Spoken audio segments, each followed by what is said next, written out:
Diabetes affects wound healing, causes and prevention. When a person has diabetes, wounds can take longer to heal, which can increase the risk of infections and other complications developing. A person who manages their diabetes well can improve the rate at which wounds heal and reduce the chances of developing a severe infection. According to the Centers for Disease Control CDC, around 30.3 million people in the United States have a type of diabetes, and many of these people experience complications caused by infected wounds. In this video, we look at the effects of diabetes on wound healing and ways to reduce the risk of complications. Diabetes and wound healing.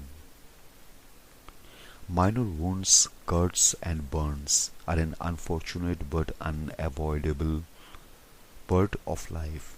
However, for people with diabetes, these injuries can lead to serious health issues. Many people with diabetes develop wounds that are slow to heal, do not heal well or never heal. Sometimes an infection might develop. An infection can spread to tissue and bone near the wound or more distant areas of the body. In some cases, and without emergency care, an infection can be life-threatening or may even be fatal. Even when an infection does not develop in a wound, slow healing can adversely affect a person's overall health and quality of life. Cuts or injuries on the feet or legs can make walking difficult or exercise painful. It is essential that people who have diabetes keep their blood sugar levels under control to reduce the risk of slow healing wounds and complications, including foot ulcers. According to some reports, foot ulcers will develop in about 1 in 4 people with diabetes. Foot ulcers are a painful sores that can ultimately lead to foot amputation. According to an article in the American Journal of Managed Care, about 230 amputations take place every day in the United States as a result of diabetes. Causes. A 2013 study found a clear correlation between blood glucose and wound healing. The research revealed that people undergoing surgery for chronic diabetes wounds are more likely to heal fully if they are controlling their blood glucose well at the time of surgery. Diabetes causes impairment in the body's production of or sensitivity to insulin, a hormone that allows the cells to take and use glucose from the bloodstream for energy. This disruption to insulin makes it more difficult for the body to manage blood glucose levels. When blood glucose remains permanently high, it impairs the function of white blood cells. White blood cells are central to the role of the immune system. When white blood cells are unable to function correctly, the body is less able to fight bacteria and close wounds. People with uncontrolled diabetes may develop poor circulation. As circulation slows down, blood moves more slowly, which makes it more difficult for the body to deliver nutrients to wounds. As a result, the injuries heal slowly or may not heal at all. Diabetes can also cause neuropathy or nerve damage, which can also affect wound healing. Uncontrolled blood glucose can damage the nerves, numbing sensations in the area. This may mean that people with diabetes who sustain trauma to their feet might not be aware of the injury. If a person is not aware of an injury, they might not receive treatment, which might allow the wound to worsen. A combination of slow healing and reduced sensation in the area significantly increases the risk of infection. People with either type 1 or type 2 diabetes have an increased risk of developing a bacterial infection in the wound. Factors that may increase this risk include impaired sweating, dry and cracked skin, toenail infections, foot abnormalities such as Charcot's foot.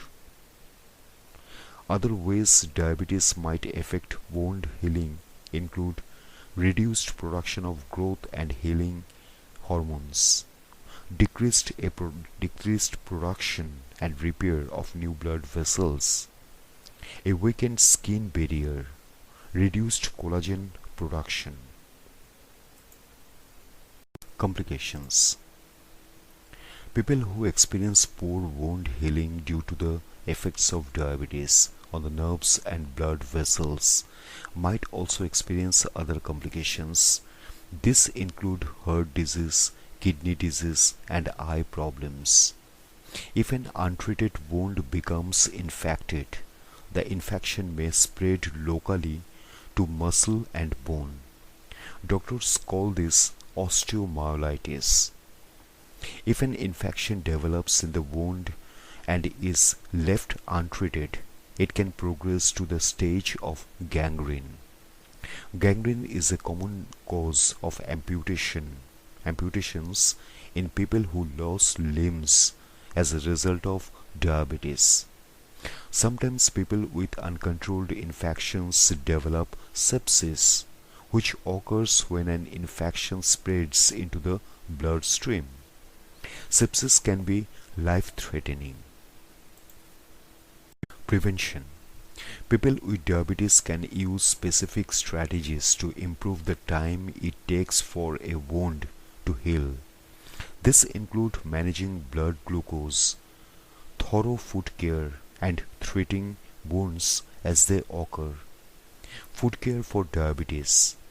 Appropriate foot care includes washing feet daily, patting the skin dry before applying moisturizer, avoiding walking barefoot, carefully trimming toenails, wearing comfortable shoes, inspecting feet and looking inside shoes daily, having a doctor check the feet at each visit.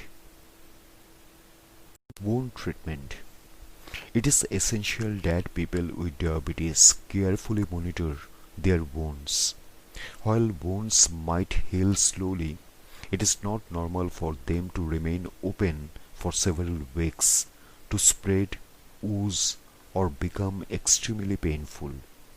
While an infection might not develop in every ulcer or wound, the first step to preventing it is to clear the wound and cover it with a clean bandage. Repeat this daily.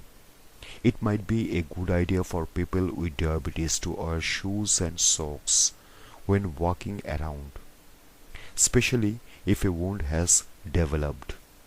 Being barefoot increases the risk of infection. People who have any type of diabetes should seek treatment if a wound develops on their foot and does not heal. A person will often need to take antibiotics to combat any infections and might require hospitalization if the wound is severe. Glucose control. People who manage their blood glucose levels are less likely to experience severe wounds that do not heal. People with type 1 diabetes will need to take insulin for life to control blood sugar. People with type 2 diabetes have more options, as well as taking insulin and other medications.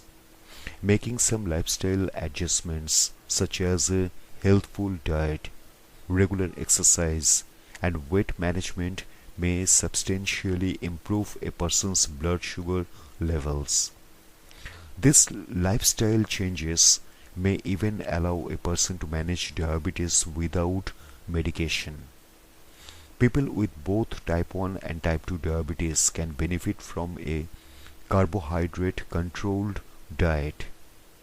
Talk to a doctor who will individualize a meal plan that includes a specific amount of carbs that a person should eat each day.